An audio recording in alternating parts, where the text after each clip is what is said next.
siswa yang pengen coba-coba, ya kita berusaha sebagai guru untuk membuktikan kalau tata boga itu sebenarnya bagus. Kemudian peluang usahanya juga bagus. Disiarkan langsung dari lantai SMK Plus Melati Samarinda.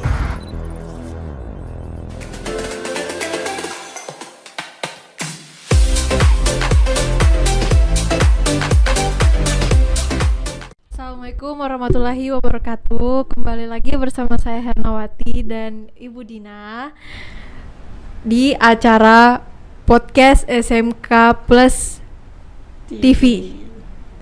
Kali ini narasumber kita adalah Pak Heri. Pak Heri yang juga sekaligus guru tata boga. Pinter masak, laki-laki plus pinter nyanyi juga. Oke. Romantis banget ya Bu ya. Oh, nanti kalau mau nembak cewek pakai lagu sama masakan juga Pak ya. Oh enggak. Ya ini Pak Heri ini termasuk guru favorit di SMK Plus Melati karena satu-satunya guru tata boga. Iya. Yang lainnya ada, cuman bukan pembantu lah ya. Ya, Bantu umum lah. Oke, selamat siang Pak Heri. Ya, selamat siang. Oh, bahasanya ini banget ya. Cool. Sampai Siap. sini terasanya dingin. Cool banget. Rasanya hampa gitu ya. Oh, udah hampa. Yang penting jangan galau, Pak. Oke, apa kabar nih Pak Heri? Baik. Alhamdulillah baik. Alhamdulillah. Sehat. Jadi hari ini kita mau ngobrol berbincang-bincang tipis Pak terkait makanan, minuman, pokoknya seputaran tata boga lah. Ya, Ini seputaran pengolahan makanan ya. Betul. boleh. Siap-siap. Nah, untuk Pak Heri sendiri udah kerja di SMK udah berapa lama nih Pak? Untuk mengabdi sebagai guru di SMK Melati ini kurang lebih hampir 2 tahunan lah. 2 tahun. Ya, mungkin mau 2 tahun. Nah, sebelumnya Bapak jadi apa Pak? Sebelum saya masuk ke dunia Pendidikan, atau dunia mengajar, ini saya adalah sebagai karyawan. Oh, karyawan. Karyawan hotel, khususnya memang bagian pengolahan makanan atau bagian kitchen atau bisa disebut juga bagian pastry bakery. Hmm. Dan itu memang saya tekuni memang dari perkuliahan, zaman-zaman perkuliahan. Oke. Memang saya memang terfokusnya ke bagian masak. Jadi kalau bisa dibilang memang zona nyaman saya memang di bagian perhotelan. Oke. Jadi Bapak ini tertarik untuk terjun di masak, terjun di dunia ya itu biasanya ini mohon maaf biasanya kayak perempuan lah yang masak. Itu kan pasti tuh ada yang bilang perempuan lah masak. Nah, Bapak mulai tertariknya itu dari kapan, Pak? Untuk sebenarnya tertariknya itu untuk proses mengolah itu pas zamannya saya masih SMA atau masih sekolah itu ya, masih zamannya sekolah SMA. Kemudian untuk lebih ke teknisnya itu memang setelah keluar dari SMA. Oh, keluar tapi, SMA. Jadi memang saya dulu memang doyan banget makan makanan yang bersifat jajanan atau bisa disebut untuk saat ini memang dessert ya, kayak es krim segala macam gitu. Dan saya memang kepengen tahu, saya cuma bisa makan tapi saya juga pengen tahu dong cara masaknya seperti apa. Gitu. Nah, jadi memang alhasil dari orang tua saya atau ibu saya itu selalu mengolah makanan dan saya ikut serta dalam mengolahnya. Jadi membantu ibu saya. Nah, dari situ saya mulai lebih tertarik gitu. Memang lika-likunya adalah memang kebanyakan memang masak itu memang lebih banyak dominan memang perempuan. Betul. Tapi secara keseluruhan apabila kita bekerja itu pasti perempuan tidak bisa mengangkat ibaratnya jumlah besar. Berarti kita mengolah suatu produk yang besar sekali itu kasihan wanitanya. Maksudnya nggak akan bisa wanita itu bisa berjalan sendiri, kerja sendiri, otomatis membutuhkan tenaga yang lebih kuat. Makanya memang kebanyakan kitchen itu sekarang laki-laki karena tadi, dan memang tingkat kerjaannya memang lebih banyak. Dan ibaratnya untuk tekanan santainya itu nggak ada. Ada tapi tidak banyak gitu. Otomatis kerja terus seperti itu. Makanya memang kebanyakan memang hotel itu memang laki-laki. Tapi Bapak hebat Pak ya, suka makan dengan postur tubuh begini tuh luar biasa sih. Iya kan?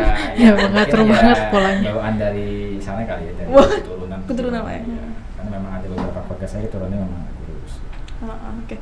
Berarti selama 2 tahun Bapak ngajar di sini dihitung dari sebelumnya udah berapa lama nih Bapak? Dari lulus SMA Pak ya berarti Bapak suka masak? Kalau dihitung mungkin berapa ya? Saya lulus dari kuliah, dari sekolah itu 2010. 2010 berarti sekitar 10 tahunan. Ya, kurang lebih lah 10 tahun. Oke. Herna gimana Herna nih? Ada yang mau ditanyakan seputar makanan nih? Ya ada.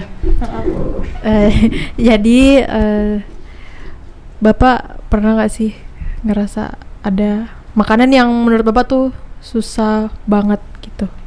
Olah makanannya gitu. Yang makanan apa yang paling susah gitu menurut Bapak?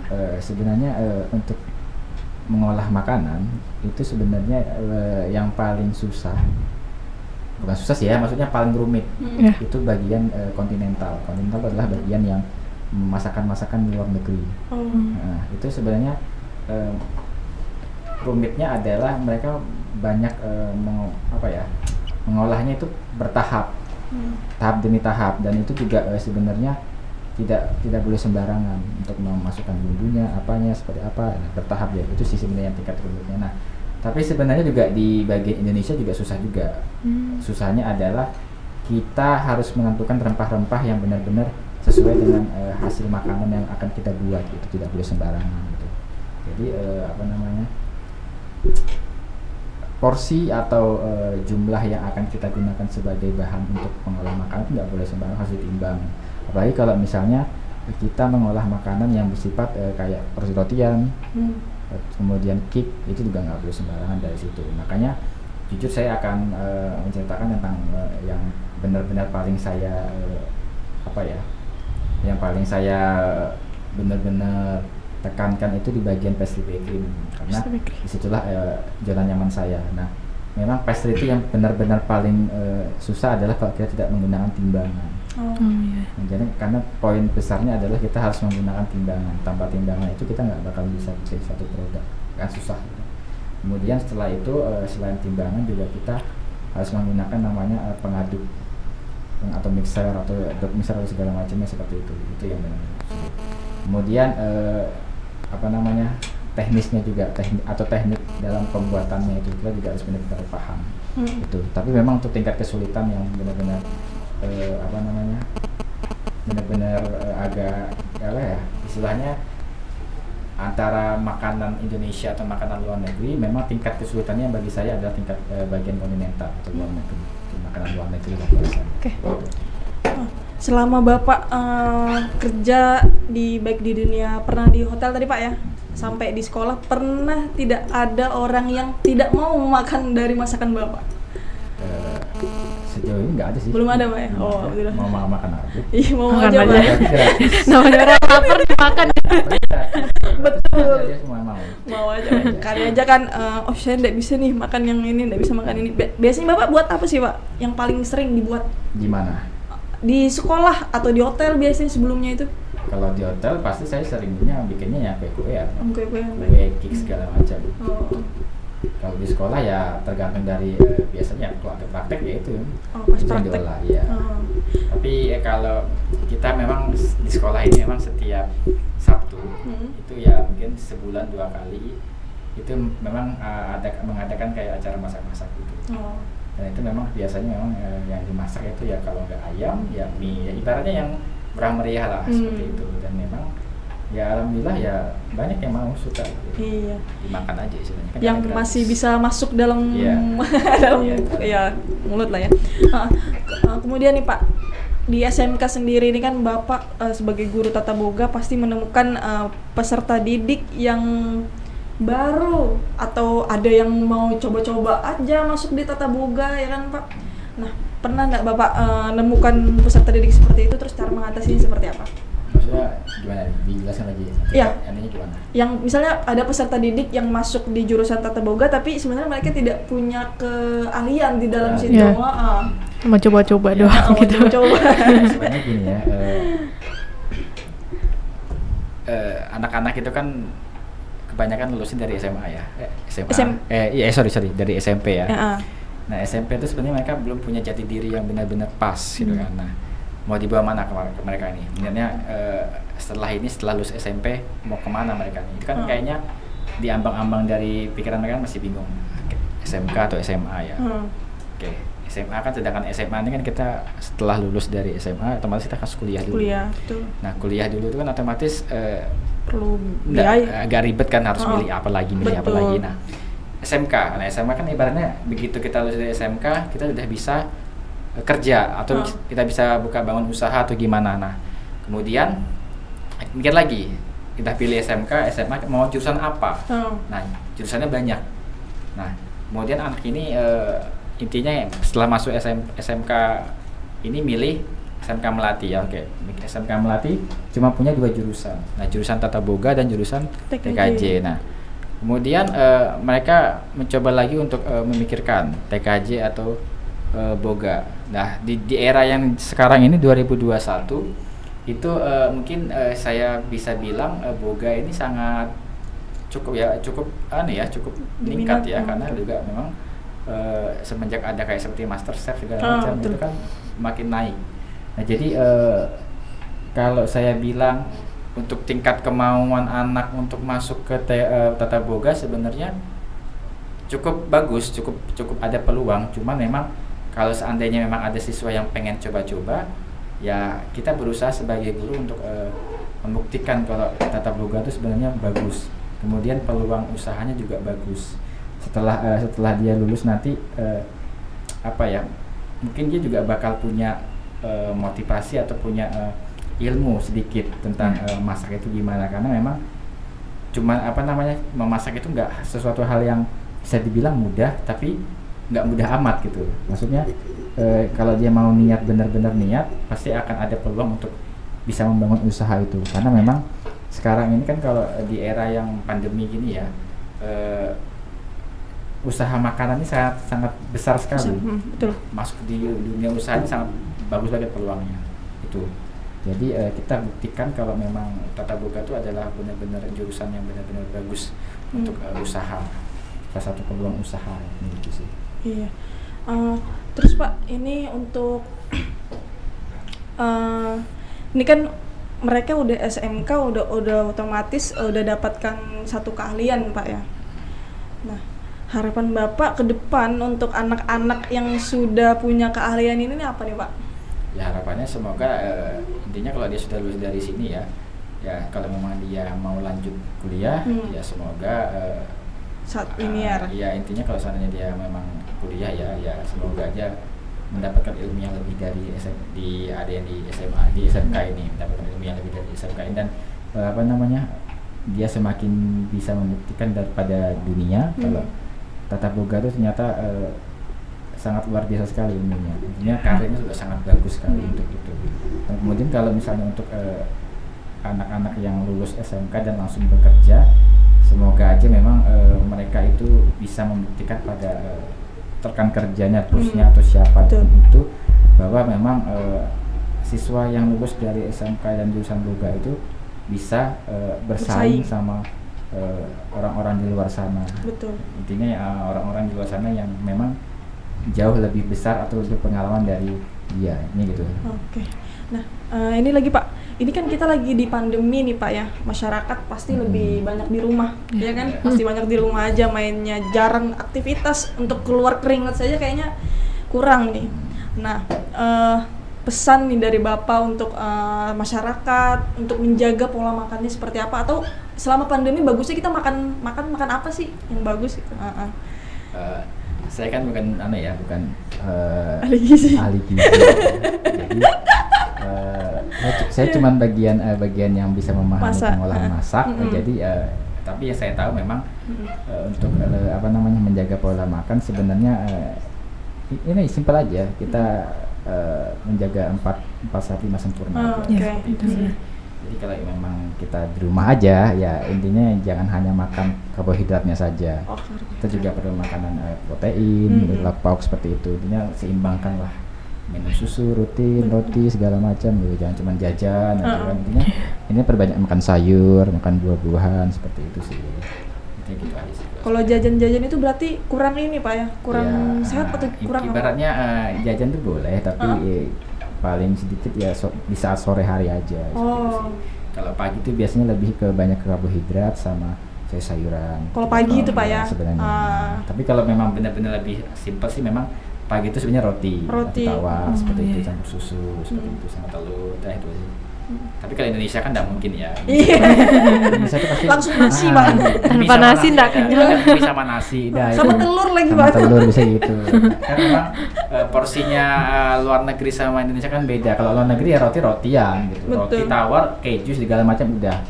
Ya kalau Indonesia kan nggak kenyang. Betul. Nah itu wajibnya cuma apa, nasi, roti, mie dah. Dicampur-campur bahkan seperti itu. Makanya memang luar negeri itu memang bertahap dia. Paginya roti sama apa, nanti siangnya dia kentang sama apa seperti itu. Dia memang sedikit makan nasi, tapi dia lebih banyak kayak makan gandum-ganduman, kentang-kentangan seperti itu. Yang intinya tetap karbohidrat gitu sih. Kalau Pak Heri sendiri suka makan apa nih Pak? Bapak ini kalau dalam sehari aja gitu ya, kalau kita kalkulasikan suka makan apa Bapak? Saya sih ibaratnya lebih banyak cenderung ini apa yang makanan beratnya atau makanan bebas Pak, mau berat juga sama ringannya apa biasanya? Intinya saya lebih suka yang berkuah sih, saya makanan yang berkuah sih. Mantap. Makan yang berkuah. Terus kalau jajan-jajanan ya biasanya ya, kalau snack-snack gitu jujur saya sukanya keripik. Oh keripik, iya kemarin beli sekilo Pak ya. itu memang jajanan saya yang paling favorit adalah keripik. Itu sih. Rotian itu aja sih. Kalau berkuah. Kalau Erna suka makan apa nih? Suka nggak makan kayak tadi mie sama telur sama nasi juga? Seluruh Indonesia tuh pasti. Sudah pasti suka ya.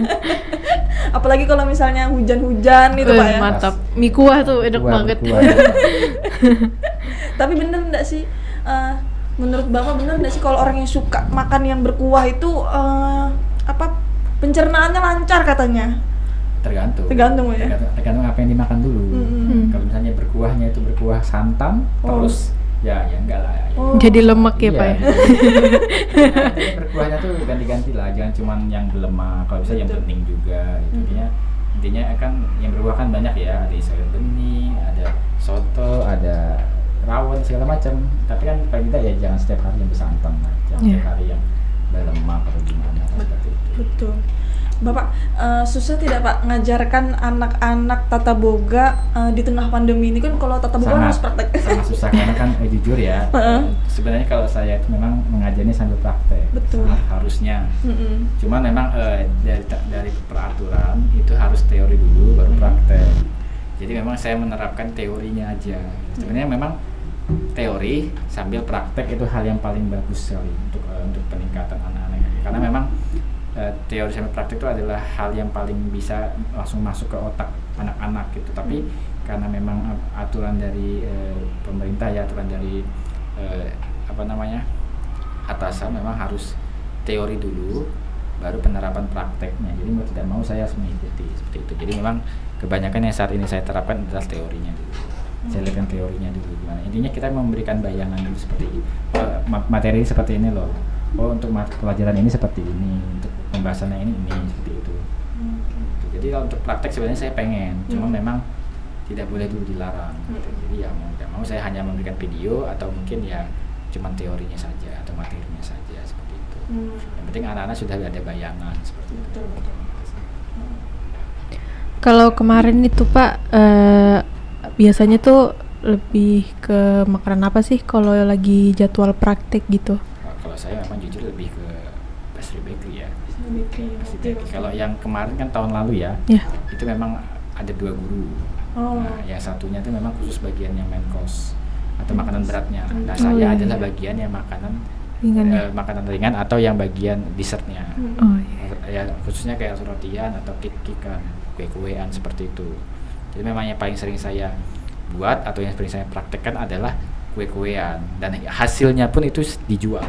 Ya itu karena memang sekarang pandemi jadi agak susah itu mengumpulkan untuk membelinya siapa kan itu bikinnya juga agak susah karena memang siswa tidak boleh ada di sekolah kan seperti itu. Oke Pak, tapi ada nggak Pak itu kan tadi tidak boleh Pak ya kalau kita praktek atau dari Bapak minta atau anak-anak itu praktek di rumah videoin seperti itu Pak? Sebenarnya saya mau aja, pengennya gitu, tapi kan kasihan anak-anaknya juga gitu loh. Maksudnya anak-anak itu kan ibaratnya harus didampingi juga gitu. Kalau dia kita kasih tugas nih, suruh praktek di rumah dengan video, kasihan dia tidak ada ilmu-ilmunya gitu. Maksudnya ilmunya itu masih kurang gitu kan tidak ada yang dampingi gitu loh, maksudnya gitu sih. Tapi seandainya saja dia kelas 3 bisa saya suruh, cuman kan anak kelas 1 kan belum bisa, belum ada arahan sama sekali gitu. Kesannya mungkin kelas 1 sudah ada ajarkan praktek di sekolah, terus dia udah kelas 3 tapi pandemi, nah itu saya berani karena memang saya sudah dapat ilmunya, sudah dapat teorinya segala macam, saya berani. Nah tapi karena untuk anak kelas 1 saya nggak belum berani, jadi memang saya kasih teorinya gitu. Gitu. Tapi nanti konsekuensinya adalah saat dia di sekolah nanti atau dia kelas 2 nanti full praktek. Saya rencananya seperti itu. Tapi sudah pernah ada ketemu Pak sama anak-anak kelas? Kalau kelas 10-nya ketemu tapi cuek-cuek aja dia. Cuek aja. Cuek malu. Karena memang ya saya maklumi tidak cuma di sini saja, saya di luar juga banyak sekali. Masih bisa saya bisa maklumi karena memang dari awal sampai sekarang ini memang belum pernah ketemu. Memang saya belum apa, saya maklumi intinya gitu. Tapi kalau sudah selesai pandemi masih cuek-cuek aja tuh diapain? Ya itu keterlaluan. Keterlaluan sekali. Tapi nggak apa. Tapi Bapak dari tadi kita berbicara tentang kue bakery Pak ya. Tapi kalau untuk makanan berat Bapak bisa lah Pak ya. Untuk makanan berat apa dulu tergantung. Karena memang saya juga tidak menguasai semuanya.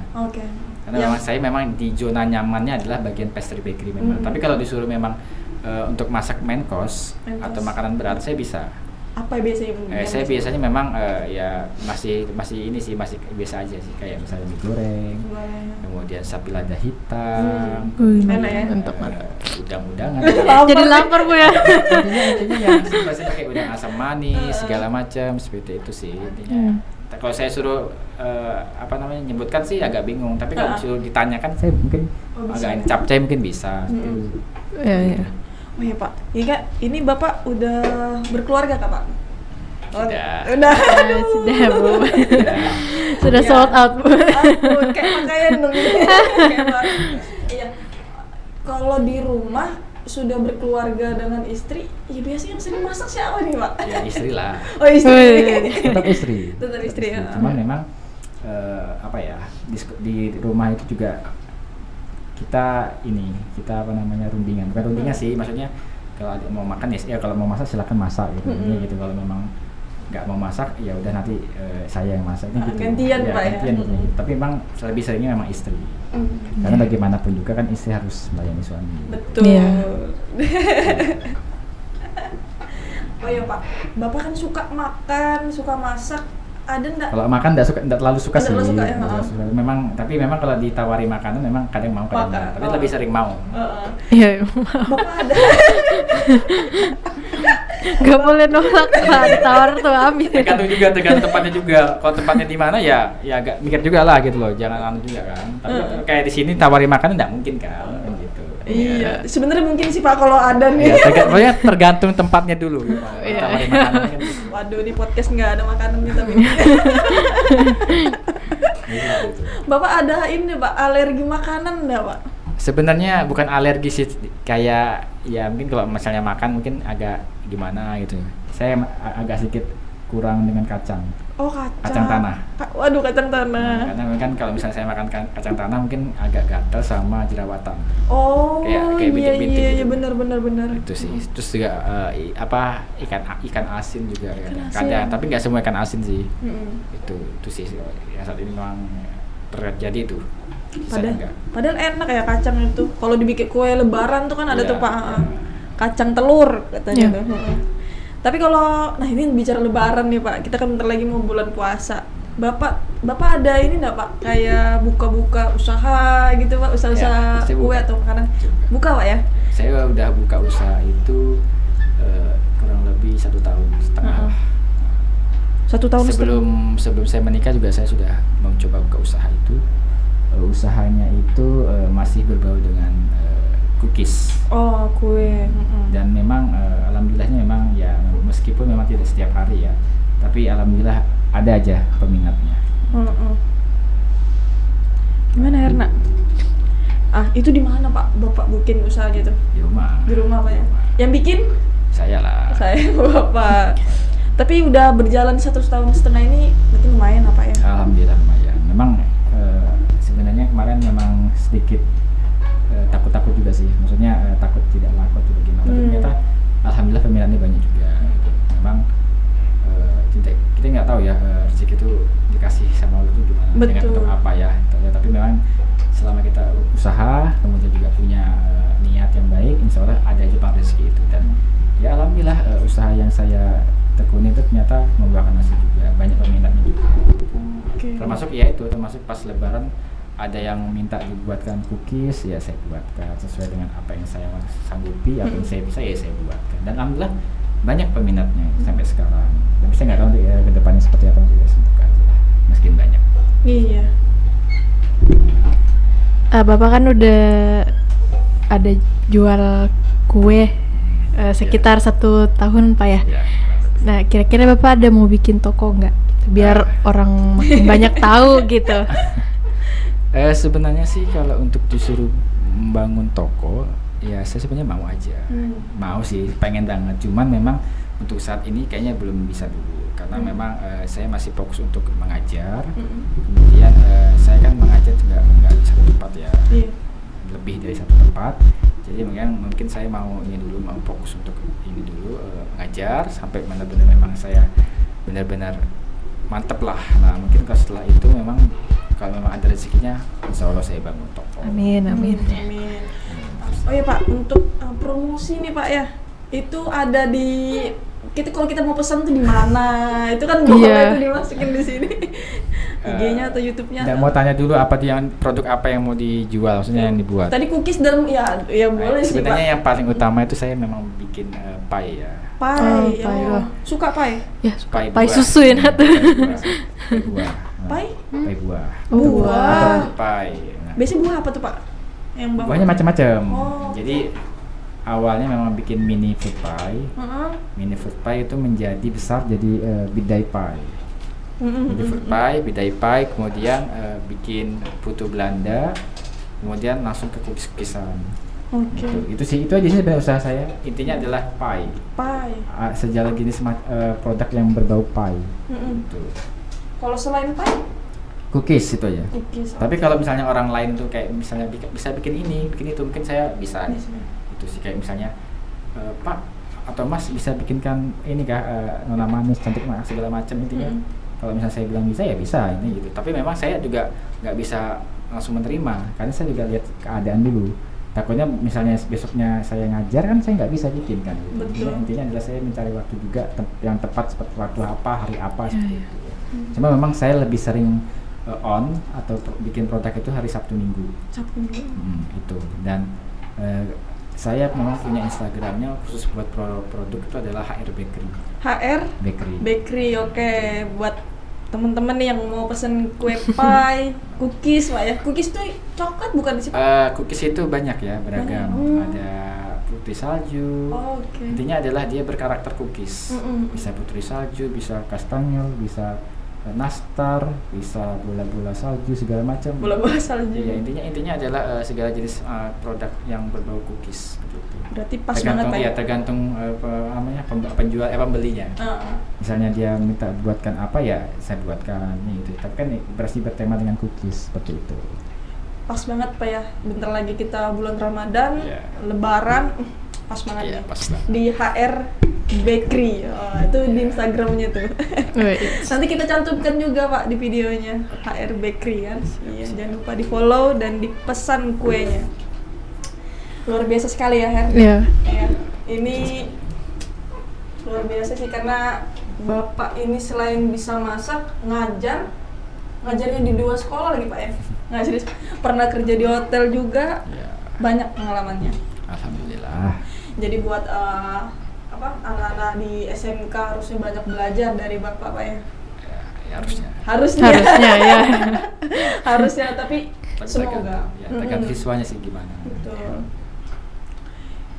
Ya, Oke. itu Pak dari dan saya ucapkan terima kasih nih Bapak sudah mau meluangkan waktunya hadir di SMK Plus TV.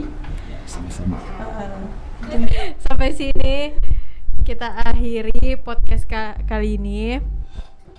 Sampai ketemu di podcast selanjutnya. Jangan lupa beli kuenya Pak Heri. Nanti kita cantumkan di sini. Order kuenya Pak Heri nanti kita cantumkan di sini. HR Bakery. Nah, jangan lupa like juga, subscribe, Like, comment, dan subscribe channel kita. Dan share ke teman-teman kalian. And see you, bye-bye. Disiarkan langsung dari Anteng SMK Plus Melati Samarinda.